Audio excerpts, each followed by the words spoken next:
What can Roman history teach all of us about success? As you probably know, the Roman Empire was one of the largest and most successful empires in all of history. At its peak in 117 AD, at the death of Trajan, it encompassed 3 continents, most of Europe, stretching into Asia Minor and taking over a lot of North Africa. But why was Rome so formidable? Was it because that their army couldn't be beaten? I'm currently reading a book called Carthage Must Be Destroyed, written by Richard Miles, and he describes what made Rome so great in its early history around 400 to 300 BC. Richard Miles points out that although Rome won many battles and had some very key victories, they also suffered many defeats, some highly embarrassing, such as at the hands of the general Pyrrhus, and also in 390 BC, when the Gauls almost conquered the whole of Rome. But what made Rome so successful is that although they had these military defeats, they never allowed themselves to be beaten.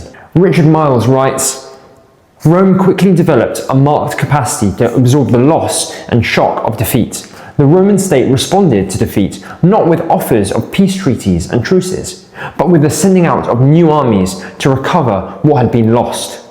It was often the relentless pressure that Rome was able to exert which led to final victory. A famous example of this Roman mindset took place in the wars against Pyrrhus, when Rome was being defeated so badly that they almost agreed a peace treaty with Pyrrhus, but at the last moment, a Roman figure called Appius Claudius Caecus rejected it and voted to continue with the war, whatever the cost may be. This resilience from the Romans caused Pyrrhus to lose so many troops that even though he may have won, it wasn't quite worth it. Of course, this is where we get our term, a Pyrrhic victory. Maybe we all should be like ancient Rome. We must not cower at defeat, fear, or rejection, and instead head out even stronger to face the enemy. In the words of William Shakespeare, once more unto the breach, dear friends, once more, or close the wall up with our English dead.